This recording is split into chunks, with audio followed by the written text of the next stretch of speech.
사역 12기 반 박성준입니다.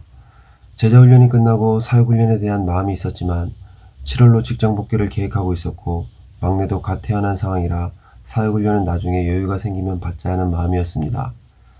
하지만 아내가 직장 사정상 연말까지 일을 하지 않으면 안 될 상황에 놓였고 그로 인해 저희 복지 계획도 연말 이후로 밀리게 되었습니다. 휴직을 더 연장할 수밖에 없는 상황에서 사역훈련을 이어받으라는 주님의 뜻이 아닌가 하는 생각이 들었습니다.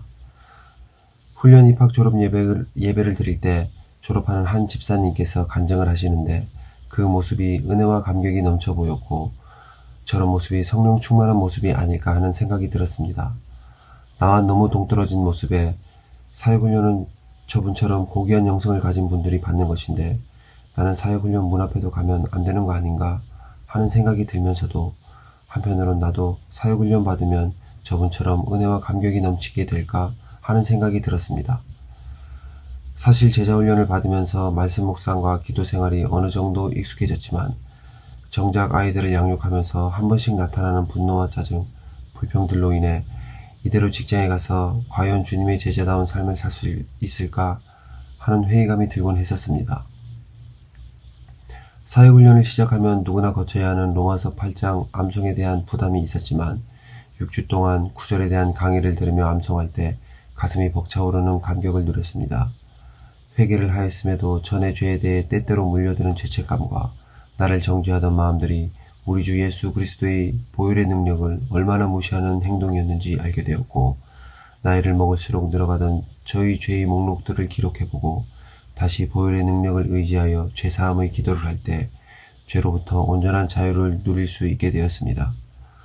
생각지미하며 생각을 방치하는 것이 죄가 자라고 커지는 길이라는 것을 알고 전에 방치하던 죄된 생각들을 성령에 의지하여 통제하려 노력하게 되었고 성령의 처음 익은 열매를 맺은 성도는 그가 있는 곳에서 하나님의 새 창조의 질서를 세워가야 한다는 것에 많은 감명을 받았습니다.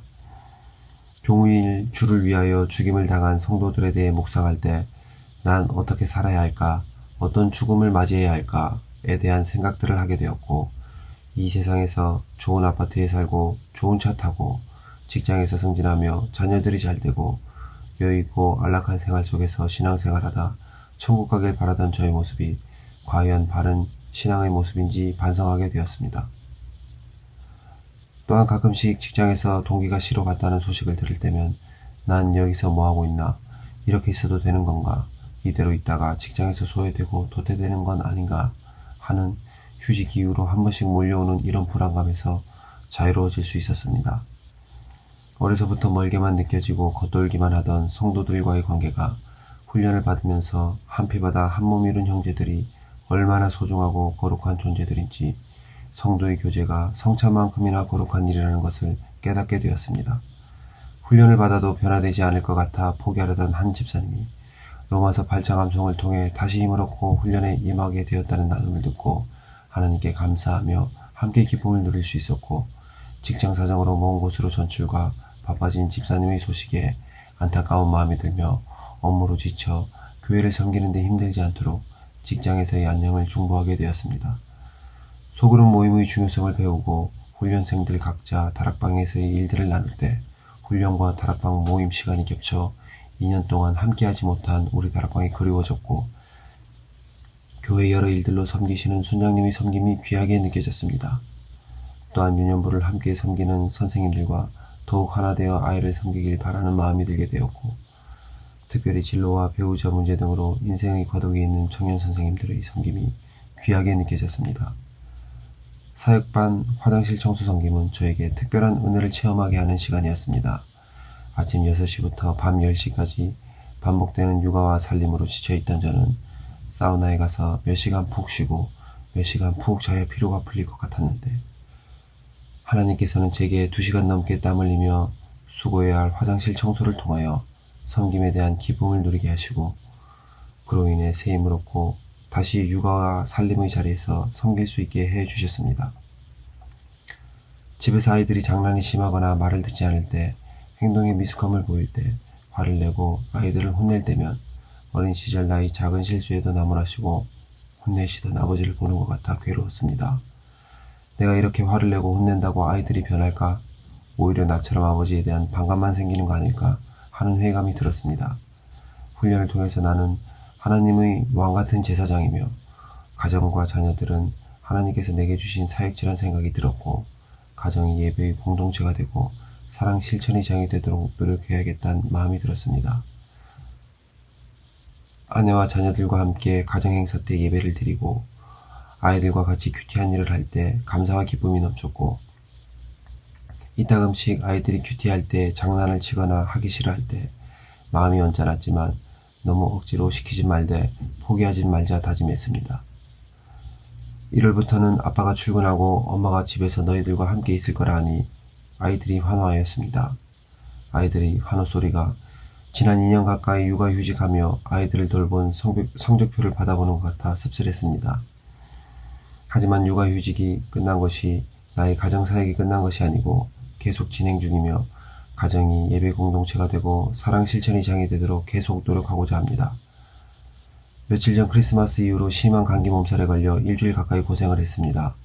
아마 사역훈련이 끝난 자유함에 마음이 해이해진 데다 밤늦게까지 해외 축구를 보고 아내가 야근까지에 연이틀 잠을 제대로 못 자 면역력이 떨어졌던 것 같습니다. 아침에 열이 나고 일어나기 힘든데 서우가 깨서 엄마가 없으니 누워있는 나에게 와 귀전에 대고 울고 있었습니다. 아내는 거실에 나가서 뭐하고 있는지 애벌하고 소리를 질러도 아무 대답도 들을 수 없었습니다. 나는 아내가 내가 방에 누워있으니 방에 있는 사람이 일어나 우는에 달래고 자기는 자기 일 하겠다고 생각하는 것 같아 화가 났습니다. 나는 내가 누워있는데 왜 우는애 돌보지 않냐부터 시작해 살림에 신경 쓰지 않는 아내를 나무랐습니다. 이제까지 육아와 살림을 돌보던 내게 감사하게 생각하던 아내였는데 지금까지 내가 해왔던 게 모두 물거품이 되는 것 같아 화를 내고 나서 허탈했습니다. 하지만 이런 생각을 하는 나를 보며 내가 2년 가까이 육아와 살림을 한 것이 가정에 대한 나의 공로로 생각하고 있진 않았나 하는 생각이 들었습니다. 그리고 주님을 의지하지 않고서는 내가 살아온 환경과 기질에 의해 형성된 내가 나을 수밖에 없는 연약한 나를 보았습니다. 그리고 서로 짐을 지라는 말씀이 계속 생각났습니다. 주님이 저에게 아내의 짐을, 가정의 짐을 지라고 말씀하시는 것 같았습니다. 마음이 괴로워 기도했습니다. 내 공로의식과 아내의 마음을 아프게 한 것, 훈련을 받아도 아직도 변화되지 않은 것 같은 나의 강팍함에 대한 회개와 불쌍히 여겨주실 것에 대해 기도했습니다. 하지만 예전에 드리던 기도처럼 여기에서 끝나지 않고, 그렇지만 주님을 의지하여 다시 시작할 수 있게 해달라고, 나 중심적인 모습을 내려놓고 다시 짐을 질 수 있게 해달라고 간구했습니다. 그리고 다시 시작할 수 있는 마음을 주심에 감사했습니다. 주님 없이는 아무것도 할 수 없음을 잊지 않고 포도나무 대신 주님께 가지가 되어 늘 붙어있길 원합니다.